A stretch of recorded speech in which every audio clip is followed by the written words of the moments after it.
بسم اللہ الرحمن الرحیم۔ ناظرین، آج 16 اکتوبر ہے، سال 2023، شام کا وقت۔ آپ کا اپنا میزبان جاوید اقبال سوموار کے دن آپ کی خدمت میں پھر سے حاضر خدمت ہے۔ نئی کہانی، نیا شعر اور نئے سوال و جواب کے ساتھ آپ کی معلومات اور علم میں تھوڑا بہت اضافہ کرنے کے لیے آپ سب کو میری طرف سے السلام علیکم ورحمۃ اللہ وبرکاتہ۔ کیسے ہیں آپ سب لوگ؟ خیریت سے ہیں؟ اللہ سبحانہ تعالیٰ سے دعا ہے کہ آپ لوگ جہاں بھی ہوں اپنے اہل خانہ کے ساتھ خوش و خرم بھی ہوں اور محفوظ بھی، آمین یا رب العالمین۔ جی ناظرین، پہلا اور مین سیگمنٹ ہوتا ہے آج کی کہانی۔ آج کی کہانی میں نے اسلام کی تاریخ سے لی ہے، منتخب کی ہے۔ امید ہے آپ لوگ غور سے سنیں گے اور پسند فرمائیں گے۔ ناظرین، آپ نے نوٹ کیا ہوگا کہ اکثر محافل میں، اکثر تقاریر میں، اکثر مجالس میں، اکثر کراؤڈ میں، گیدرنگ میں، ماں کی شان میں، ماں کی آن میں، ماں کے مقام کے بارے میں، رتبے کے بارے میں، منزل کے بارے میں بڑی واضح و نصیحت کی جاتی، ان کا رتبہ، مرتبہ اور مقام، بلندی بیان کی جاتی ہے، اس کی شان اور رتبہ بتایا جاتا، اس میں شک بھی کوئی نہیں ہے۔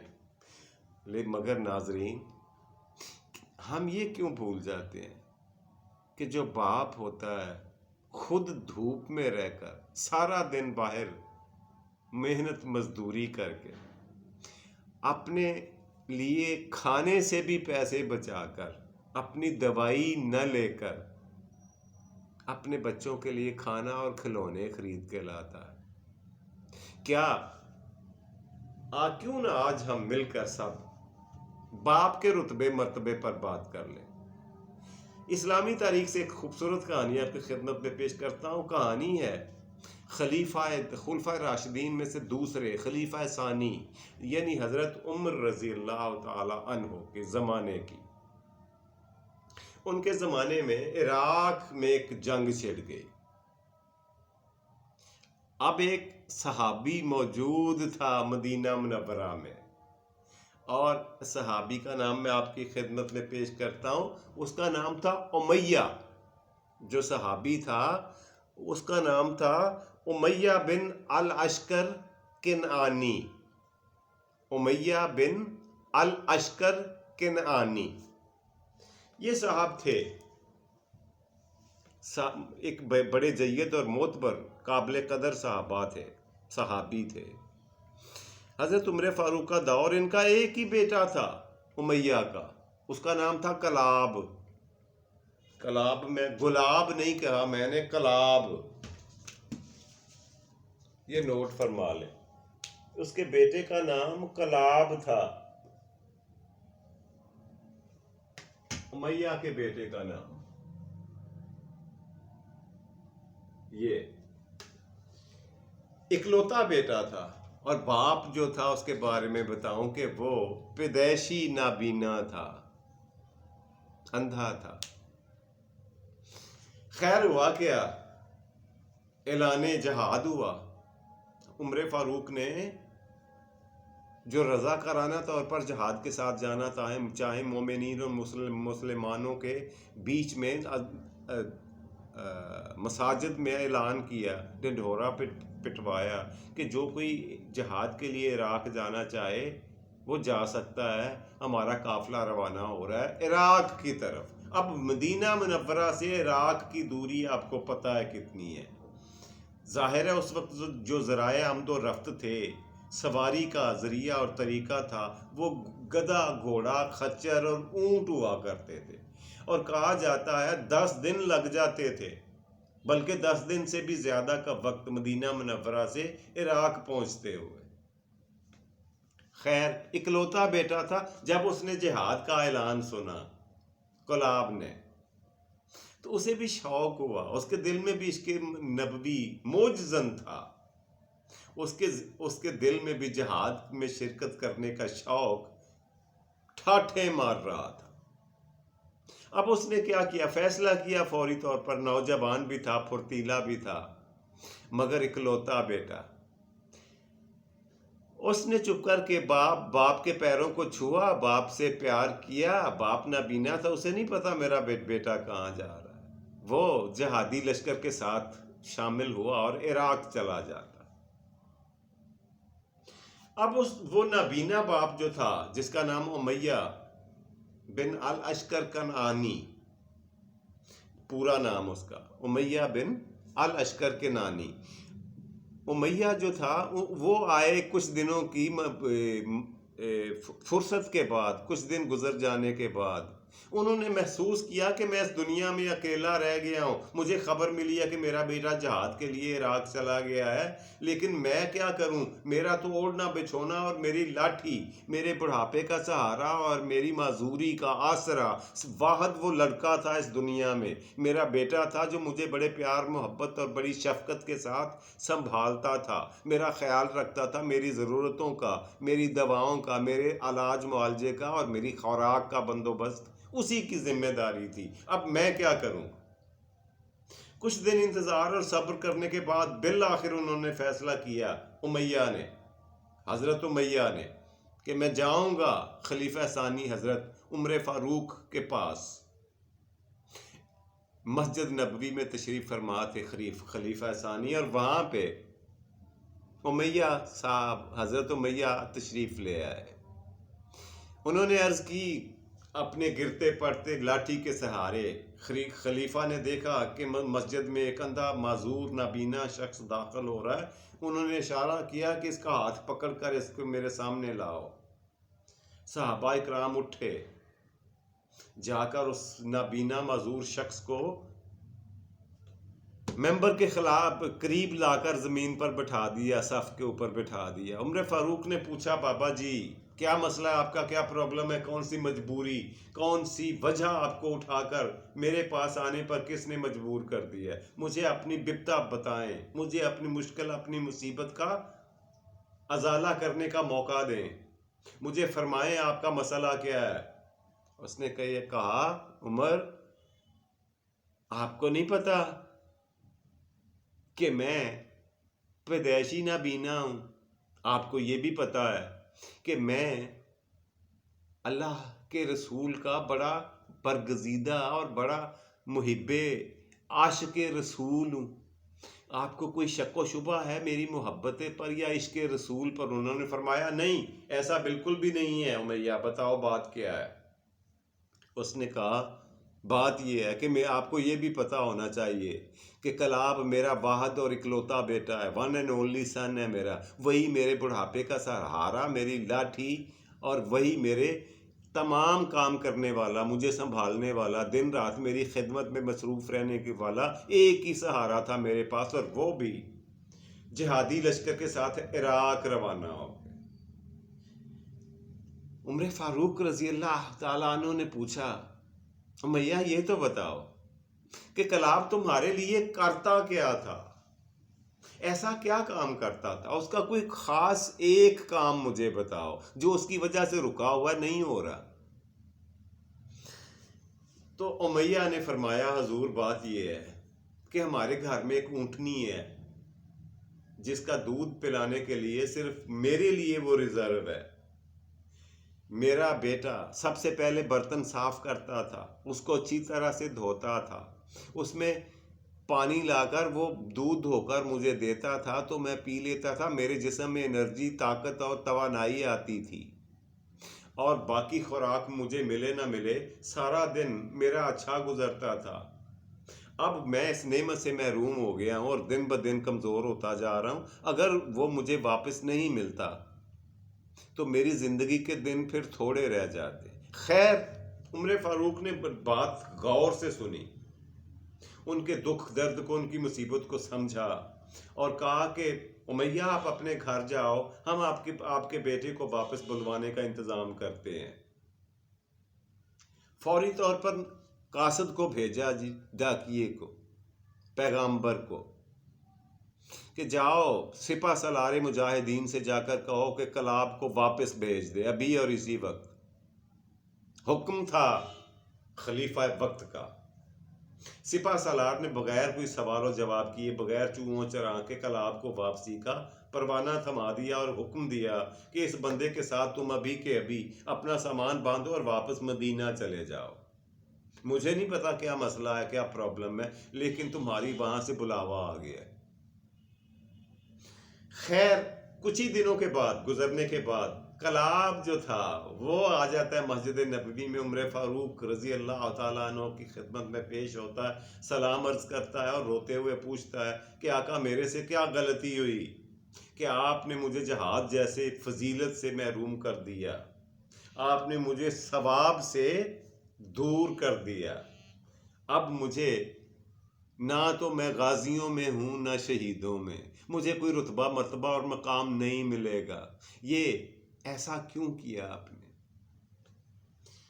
حضرت عمر فاروق نے فرمایا اب کلاب ایک بات بتاؤ کہ تم اپنے باپ کے لیے کیا کرتے تھے، باپ کی کیا خاص خدمت کون سی کرتے تھے، وہ کون سا ایک خاص کام ہے بتاؤ۔ کلاب نے کہا جی میں نے بڑے پیار سے محبت سے صبح کی نماز، فجر کی نماز پڑھنے کے بعد میں برتن کو صاف ستھرا کر کے اس میں ٹھنڈا پانی لیتا تھا، ٹھنڈے پانی کے ساتھ جاتا تھا اونٹنی کا دودھ دھونے کے لیے، اور ٹھنڈے پانی کے ساتھ اونٹنی کے تھنوں کو دھوتا تھا تاکہ دودھ بھی ٹھنڈا ہو جائے، نکلنے والا دودھ بھی ٹھنڈا ہو جائے۔ پھر اس اپنے ہاتھوں کو صاف ستھرا کر کے دودھ دھو کر اوپر کپڑا ڈالتا تھا برتن کے کہ اس میں کوئی مکھی یا گرد و غبار کا کوئی ذرہ نہ گر جائے، کوئی انسیکٹ، کوئی کیڑا مکوڑا نہ گر جائے۔ گھر آ کر، واپس آ کر وہ پیالے میں ڈال کر، پیالہ صاف ستھرا کر کے پیالے میں ڈال کر اپنے باپ کی خدمت میں پیش کرتا تھا، وہ صبح نہار منہ وہ دودھ پی لیا کرتے تھے، اور وہ خوراک سے عام خوراک سے زیادہ ان کے جسم میں طاقت و توانائی اور انرجی پیدا کرنے کا وسیلہ اور ذریعہ بنتا تھا۔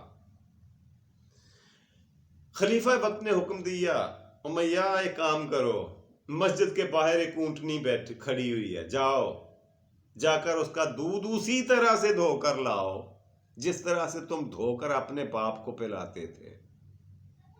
چلا گیا، امیہ کو حکم ملا، اس نے برتن پکڑا، صفائی کی برتن کی اور چلا گیا دودھ دھونے کے لیے، اور پیچھے سے آپ نے اپنے ایک کارندے کو، حضرت عمر فاروق نے ایک کارندے کو بولا جاؤ جا کے آپ لے کے آؤ امیہ کو، اس کو کچھ نہیں بتانا کلاب کے بارے میں، اس کے بیٹے کے بارے میں کوئی انفارمیشن نہیں دینی، بس اسے بلا کے لے آؤ دربار میں، مسجد میں لے آؤ انہیں۔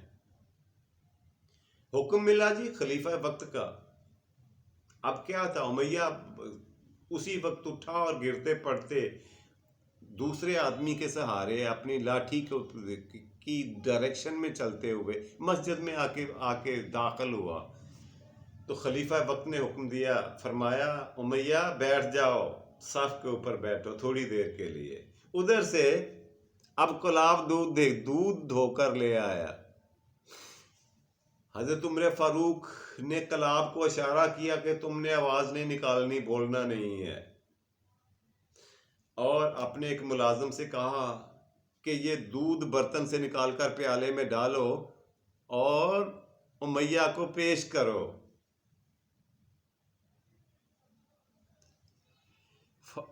حکم پر عمل درآمد ہوا، پیالے میں دودھ ڈالا گیا اونٹنی کا، جب امیہ کے قریب لائے تو ان کو حکم ہوا کہ امیہ یہ اونٹنی کا دودھ ہے، پی لو۔ کہتے حضرت امیہ نے جب وہ پیالہ پکڑ کر ایک گھونٹ لیا تھا، سنگل سپ اونٹنی کیمل ملک کی، تو فوری طور پر چلائے، ان کے چہرے پر خوشی اور جذبات کا ایک سمندر موجزن تھا، ان کی خوشی کا کوئی ٹھکانہ نہیں تھا، ان کے جذبات ابھر کر باہر آ گئے، یکا یک ان کے منہ سے ایک ہی فکرہ نکلا، وہ یہ کہ کلاب آ گیا، میرا کلاب آ گیا، میرا کلاب آ گیا۔ خلیفہ وقت نے دریافت فرمایا امیہ تمہیں کیسے پتا ہے؟ انہوں نے کہا جی مجھے اس دودھ میں سے اپنے بیٹے کی خوشبو آ گئی ہے، اس کے ہاتھوں کا دھویا ہوا دودھ یہی ہے۔ یہ حیران کن اور حیرت انگیز واقعہ دیکھنے کے بعد خلیفہ وقت نے حضرت عمر فاروق نے حکم دیا کلاب کو کہ اپنے باپ سے ملو، ان کے گلے ملو۔ کلاب نے اپنے باپ کو گلے سے لگا لیا، ان کے پاس بیٹھ کر دونوں باپ بیٹا دل کھول کر روئے، اور سب کے سامنے حضرت عمر فاروق نے کلاب کو مخاطب کرتے ہوئے کہا، اس نے کہا کلاب سنو، تمہارے لیے جہاد، بہترین جہاد یہ ہے، جہاد سے بھی بڑا ثواب تمہارے لیے یہ ہے کہ تم اپنے باپ، نابینا اور معذور باپ کی خدمت کرو۔ خالق کائنات آپ کو اس جہاد عراق یا دوسرے تیسرے جہادوں سے زیادہ ثواب دے گا، زیادہ عزت و تکریم ہوگی تمہارے بارگاہ عزتی میں، اللہ کے عرش پر تمہاری زیادہ عزت اور توقیر ہوگی اگر تم ادھر جہاد پر جانے کی بجائے ادھر جہاد کرو، یعنی اپنے باپ کی خدمت کرو، اپنے اندھے معذور باپ کی خدمت کرو۔ اجر اور ثواب دینے والا خالق کائنات ہے، میری نظر میں یہ تمہارے لیے افضل اور بہترین جہاد ہے۔ جی ناظرین، یہ چھوٹی سی مختصر سی کہانی، یہ کہانی بڑی لمبی ہے، یہ میں عرض کر دوں، لیکن میں نے کوشش کی، ہمیشہ کوشش ہوتی ہے میری، کہ میں دیگر جو اس میں واقعات ہوتے ہیں کہانی میں ان کو چھوڑ دیتا ہوں اور مختصر کر کے دریا کو کوزے میں بند کر کے آپ کی خدمت میں پیش کرتا ہوں، تاکہ آپ کا وقت بھی ضائع نہ ہو اور اصل ایسن جو ہے، ارک جو ہے کہانی کا، وہ بھی آپ تک پہنچ جائے۔ امید ہے میری کوشش اور کاوش آپ لوگوں کو پسند آتی ہوگی، آپ لوگوں کو اچھا لگتا ہوگا۔ اپنے قیمتی فیڈ بیک سے بھی آگاہ کر دیا کریں، اور ویڈیو اگر کوئی کہانی اچھی لگے، کوئی ویلاگ اچھا لگے تو اس کو دوستوں کے ساتھ شیئر بھی کر دیا کریں، اپنے رشتہ داروں، دیگر اپنے احباب کے ساتھ، دوستوں کے ساتھ۔ جی ناظرین، بڑھتے ہیں آج کے پروگرام کے دوسرے آپ کے فیوریٹ سیگمنٹ کی طرف، اور وہ آپ کی معلومات میں اضافہ کے لیے ہوا کرتا ہے آج کا سوال۔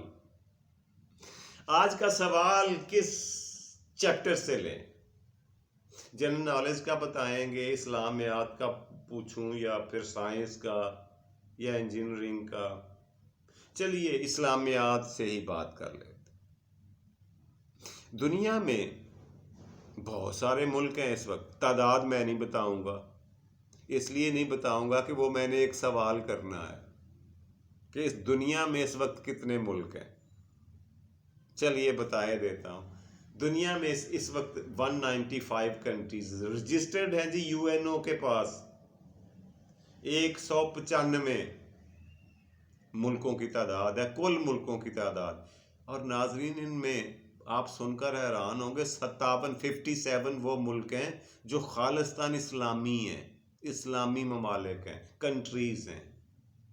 اب ان کو لے کر اگر بات کریں اور ان کو فلسطین کے تنازع میں دیکھیں، اس تناظر میں دیکھیں 57 ممالک کو، ان کے رویے کو، ان کے ریاکشن کو، ان کے رد عمل کو، تو بات نکلے گی اور دور تلک جائے گی۔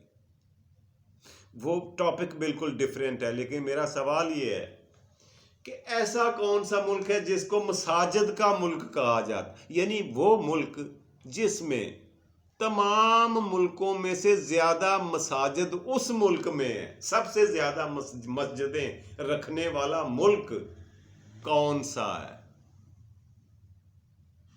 جی ہمارا اپنا ملک ہے جی، اس کا نام آج کل ہے ترکیہ۔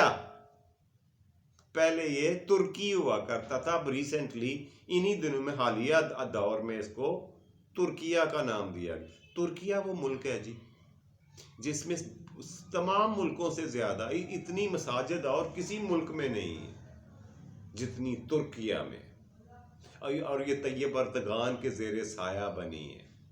مساجد کا ہر محلے میں، ہر گلی میں جال بچھا دیا اس بندے نے، بہت پیار کرنے والا اسلام سے، اسلامیات سے اور دینی اقدار سے، اور خاص طور پر سچا اور پکا عاشق رسول بھی۔